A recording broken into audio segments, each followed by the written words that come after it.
Peuple de Dieu, bonjour, bonsoir.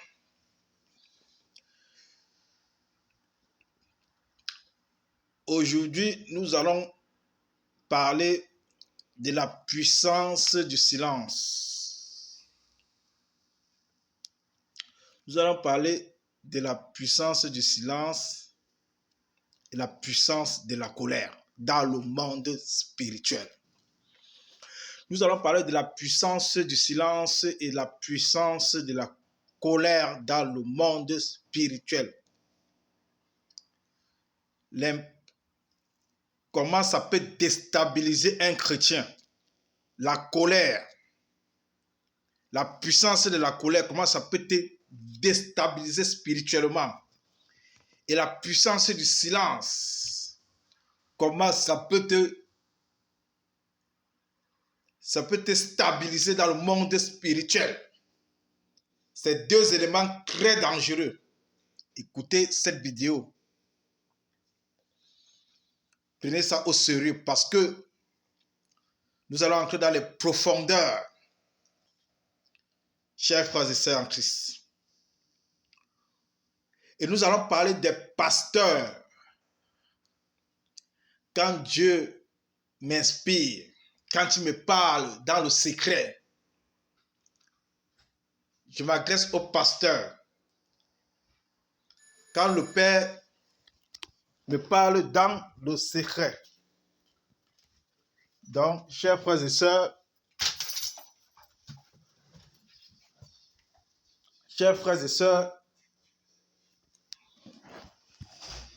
quand le Père me parle dans le secret. Donc, vous savez, vous donnez trop de l'importance au diable. Vous donnez trop de l'importance à Satan. Parce que tout le temps, vous parlez des persécutions, vous parlez des attaques. C'est comme si le Dieu dont vous priez n'est pas vivant. C'est comme si le Dieu, parfois prier simplement. Parfois dans la vie, il faut prier simplement.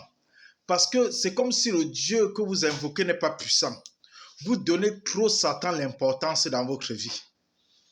Vous donnez beaucoup à Satan de l'importance dans votre vie. Ça veut dire que celui-même qui a créé Satan, le Dieu qui a créé Satan, la façon dont Satan est tué, tout ce que vous pouvez faire, vous croyez que c'est le diable. Ça veut dire que le Dieu dont vous priez n'est pas puissant. Sachez que le Dieu est au-dessus de Satan.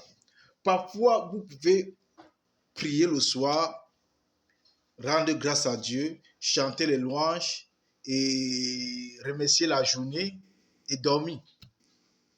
Parce que Satan vous donne beaucoup d'importance alors qu'il est petit comme ça devant Dieu.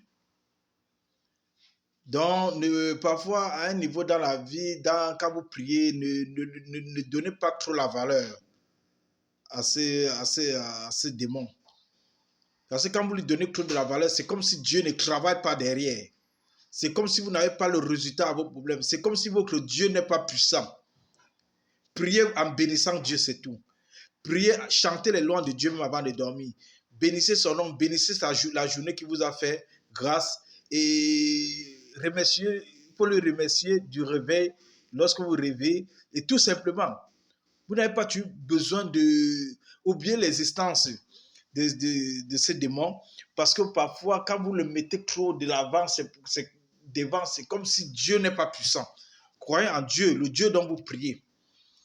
Au fait, c'était juste un message que je voulais donner aux chrétiens et aux chrétiennes. Donc, chers frères et sœurs, et je voulais parler aussi des pasteurs.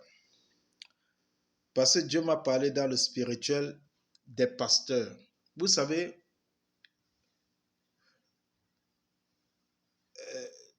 les pasteurs, des prêtres, tous ces gens-là, si vous avez eu l'appel de Dieu, vous avez ouvert une église. Vous n'êtes pas obligé de faire, déjà la femme est déjà interdite de prêcher publiquement devant les hommes. J'avais dit à la vidéo précédente que la femme a le pouvoir d'intercéder, la femme a le pouvoir de guérir, la femme a le pouvoir de prophétiser, la femme a le pouvoir de... Elle peut tout faire. Elle peut ouvrir même des cellules de prière. Mais prendre le micro comme ça devant le monde, devant les gens, la femme n'a pas ce pouvoir. C'est les hommes. Donc, peuple de Dieu, cher, je parle des chrétiens et je parle des pasteurs, des messagers de Dieu, que ce soit des prophètes, voilà, des hommes de Dieu. Quand vous servez Dieu, quand étant dans votre cœur, vous savez, la femme que vous mettez à votre côté là, vous lui donnez un rôle dans l'église. Vous lui donnez un rôle important dans l'église. Et que vous savez consciemment qu'elle fait des choses qui n'honorent pas Dieu. Sachez que vous serez frappé par Dieu. Quand vous êtes avec votre femme qui ne marche pas selon la loi de Dieu et que vous êtes un prêtre, vous avez ouvert une église, vous êtes un prophète, vous êtes un homme de Dieu, mettez votre femme comme les autres brebis. Elle s'assoit devant, elle écoute l'enseignement. Ce n'est pas parce que c'est votre femme que vous allez lui donner un poste très important, surtout quand vous avez été appelé. Si votre femme fait des choses qui n'honorent pas Dieu, vous lui mettez parmi les fidèles, assise devant, écouter les enseignements parmi vos brebis, écoutez les enseignements parmi les fidèles. Ne lui donnez pas un rôle important dans l'église parce qu'elle n'est pas digne de recevoir ce rôle, parce qu'elle fait des choses qui n'honorent pas Dieu. Donc, vous avez intérêt à éloigner votre femme et qu'elle a écouté les enseignements et puisse, afin qu'elle puisse se fortifier. Donc, et je parlais aussi des prêtres, des serviteurs de Dieu qui ont des enfants. Et qui ont des rôles clés dans l'église. Vous avez vos enfants. L'enfant a un rôle clé dans l'église. Alors que dans votre cœur, alors que consciemment même, vous savez que en dehors de l'église, l'enfant fait des choses qui n'honorent pas Dieu. Mais vous l'avez donné un rôle important dans l'église. Et vous êtes responsable devant Dieu. Et éloignez cet enfant, pareil comme votre femme, comme devant les brebis, et l'enfant écoute l'enseignement. Ce n'est pas parce que c'est votre enfant que vous devez lui donner un rôle important à l'église, et sachant que si l'enfant marche sur la voie de Dieu, si ta femme marche sur la voie de Dieu, là tu peux lui donner un rôle à l'église. Mais tant que consciemment, quand tu es conscient que ta femme ou ton enfant ne marche pas selon la parole de Dieu, selon les ordonnances, selon les commandements de Dieu, ne prends pas ses responsabilités à donner un rôle à ta femme ou à ton enfant dans l'église. L'enfant doit s'asseoir devant l'église comme d'autres fidèles, comme d'autres brebis, et écouter l'enseignement. C'est très important. Parce que quand vous savez que dans le secret, l'enfant fait des choses qui n'honorent pas Dieu, et vous acceptez ça et vous lui donnez un rôle dans l'église, ça veut dire que vous êtes au-dessus de Dieu. Et franchement, vous pouvez avoir la colère de Dieu dans votre vie. Donc, c'est très important. Et la chose dont je voulais aussi parler, enseigner les fidèles la vraie parole. Parler de la repentance aux fidèles. Parler de la repentance aux fidèles. Donner les bons enseignements. Parce qu'il y a d'autres prêtres, d'autres pasteurs qui vraiment, ils ont peur de faire fuir des fidèles. de faire fuir les brebis. Donc, il ne veut pas leur dire les vérités. Si Dieu t'a appelé à le servir, tu dois dire, peu importe, ça veut dire que même s'il y a 100 fidèles, tu te retrouves même avec 10 fidèles. Au moins, si tu as ta conscience tranquille devant Dieu parce que tu dis les vérités. Enseigner, ça ne sert à rien, toi pasteur, soit prêtre, vous passez, vous savez, tu sais que peut-être cette femme est dans la fornication, tu sais bien que cette femme fait les choses qui n'honorent pas Dieu, tu sais bien que cette femme ne marche pas selon la voie de Dieu, mais c'est toi, arrêtez de prophéties, arrêtez de prophétiser sur les gens, parce que quand vous prophétisez sur les gens et que la prophétie ne s'accomplit pas, et on se moque de vous derrière, c'est pour ça que appelez les fidèles à la repentance. Dites les vérités, même si ces vérités-là blessent, même si ces vérités-là peuvent faire du mal, même si ces vérités, c'est important. Au moins, dans le monde spirituel, tu es couvert devant Dieu. Parce que tu as enseigné ce que le Père t'a appris. La fornication, tout ce qui Dieu n'aime pas, le vol, même si derrière ça, tu ne vas plus recevoir les dîmes, même si derrière tes vérités, tu ne vas plus recevoir les offrandes, même si derrière tes vérités, tu ne vas plus, tu vas perdre des brebis, à quoi bon d'être vu devant des hommes et que ton âme n'est pas sauvée? Ça ne sert à rien d'avoir une bonne image devant les hommes et que ton âme n'est pas sauvée. C'est ce que Dieu a toujours dit. Donc le mieux, c'est de dire la vérité devant tes brebis. Peu importe les brebis que tu vas perdre, peu importe les fidèles que tu vas perdre, mais dis la vérité. Ceux qui vont rester, vont rester. Parle de la repentance. De la repentance. Devant. Il faut parler de la repentance devant tes fidèles. C'est très important. Parle de la repentance devant tes fidèles. C'est très important. Donc, c'est les vérités. Il faut dire les vérités. C'est important de dire les vérités en tant que serviteur de Dieu. Que tu perdes les fidèles, que tu perds les dîmes, que tu perds les offrandes, que tu perds tes brebis, dis la vérité. Quand tu es juste devant Dieu, tu es couvert. Mais ça ne sert à rien d'enseigner les trucs qui font plaisir aux hommes et qui ne font pas plaisir à Dieu. C'est que tu n'as pas eu l'appel de Dieu. Si tu enseignes ce qui fait plaisir aux hommes, ce qu'ils veulent entendre, et que tu ne dis pas les vérités, c'est que tu ne fais pas plaisir à Dieu. Il faut faire, quand tu as été appelé par Dieu, fais plaisir à Dieu. Voilà. Ça ne sert à rien d'être bien vu devant les hommes et perdre ton âme.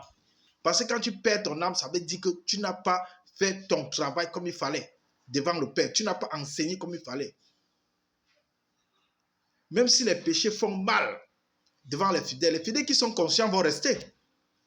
Les fidèles qui veulent la vérité pour le changement de leur vie, leur comportement, leur caractère. Tu sais bien que tu as un des fidèles qui a un sale caractère, qui a des mauvaises habitudes, mais tu passes ton temps à prophétiser dans leur vie, sachant que l'intérieur d'eux, c'est pourri. Ils ne marchent pas selon le plan de Dieu. C'est très important, peuple de Dieu. Et voilà, prenez conscience à ça, vous les pasteurs, les hommes de Dieu. Prêchez la repentance. Prêchez la repentance, prêchez la repentance. Parce que si vous ne prêchez pas la repentance, vous aurez la colère de Dieu dans votre vie. Vous aurez la colère la colère de Dieu. Vous parlez de la repentance, vous parlez du dépouillement, vous parlez de la sanctification. Vous parlez de la repentance, vous parlez du dépouillement, vous parlez de la sanctification. Parce que si les trois choses-là, vous ne parlez pas, lorsque vous parlez à vos fidèles, à vos brebis, au peuple de Dieu, vous ne les parlez pas de ça. Sache que la colère de Dieu sera sur vous, dit l'Éternel. Les serviteurs de Dieu qui écouteront cette vidéo, qu'ils écoutent la voix de l'Éternel. Ne regardez pas l'homme qui vous parle. Regardez la parole qui sort dans ma bouche, ça vient de Dieu. Et nous allons parler de la puissance. Je vous ai dit, nous allons parler de la puissance de la colère dans le monde spirituel. Vous savez, quand vous êtes avec des gens, les gens font tout et tout pour vous mettre en colère, que ce soit dans le travail, que ce soit à la maison, que ce soit dans la rue. Vous savez, la colère déstabilise ta vie spirituelle. À cause de la colère, tu peux avoir beaucoup de blocages dans ta vie. Donc, femme, homme spirituel, femme chrétienne, homme chrétien, évitez beaucoup la colère. Parce que la colère peut vous déstabiliser dans le plan spirituel. Et la colère peut vous empêcher de voir la gloire de Dieu. Et la colère peut vous empêcher d'atteindre, comment on appelle ça, la colère peut empêcher une prophétie de s'accomplir. Donc, il y aura toujours des gens, que ce soit dans la famille, que ce soit dans le travail, même dans la rue, même les collègues, qui pousseront toujours à vous mettre en colère. C'est pour ça qu'il faut toujours prier devant Dieu qui vous donne ce qu'on appelle l'esprit du discernement. Parce que Satan utilise toujours beaucoup de manières pour vous rendre en colère. S'il ne passe pas par vos enfants, pour vous mettre en colère, il va passer par votre femme. S'il ne passe pas par votre femme pour vous mettre en colère, il va passer par votre collègue de travail. S'il ne passe pas par votre collègue pour vous mettre en colère, il va passer par vos amis. Donc, quand tu es un homme chrétien, une femme chrétienne, tu dois avoir cet esprit, l'esprit du discernement pour comprendre que ça vient de Satan. Ça, ce sont des attaques et qu'il faut éviter. Donc, c'est la colère dans le monde spirituel pour vous déstabiliser. Donc, il faut avoir la maîtrise. Évitez de vous mettre plus en colère. Parfois, vous êtes en couple, tu es avec ta femme, tu es en colère. Ne passe pas la nuit avec cette colère. Parce que tu ne sais pas ce que ça peut jouer dans la nuit, dans le monde spirituel. Essaie toujours d'arranger et baisser ta colère avant d'aller te coucher. Donc, évite la colère. Et c'est ça la puissance de la colère dans le spirituel. Le rôle de la colère est là pour te déstabiliser, pour déstabiliser le plan de Dieu dans ta vie. Donc, le diable utilise n'importe qui pour te mettre en colère. C'est là où tu dois avoir ce qu'on appelle la maîtrise. C'est ça la puissance de la colère dans le monde spirituel. Donc, c'est à toi de combattre. Et je parle aussi de la puissance du silence dans le monde spirituel. Ça veut dire quoi, la puissance du silence dans le monde spirituel? Ça veut dire que quand quelqu'un parle trop, quelqu'un cherche à te mettre en colère, il faut toujours être calme. Plus tu es posé, plus tu ne réponds pas, plus tu as vaincu la colère. Que ce soit dans le travail, que ce soit dans ton couple, que ce soit parmi les amis, que ce soit dans la rue. Plus tu réponds, plus Satan s'agite. La colère. Mais plus tu es dans le silence, la puissance du silence, dans le monde physique ou dans le monde spirituel, ça anéantit la colère, ça déstabilise la colère. Quand quelqu'un vient s'agiter, il parle fort devant toi, il gronde, il fait le bruit, toi tu es calme, tu l'écoutes. Tu es calme, tu l'écoutes, tu ne dis rien. Ça le déstabilise parce que la personne a besoin du réplique, la personne a besoin que tu renvoies la colère. Donc, une colère contre une autre colère, c'est pour que ça s'explose. Mais quand la colère vient avec le silence, la maîtrise en soi et le silence, tu as vaincu le diable. Parce que le diable, c'est la colère. Le silence, c'est Dieu. La puissance du silence dans le spirituel. Quand tu es un homme calme dans le monde spirituel, quand tu combats la colère avec le silence, l'ennemi fuit. Donc, tu dois comprendre que quand quelqu'un se met en colère devant toi, quelqu'un parle,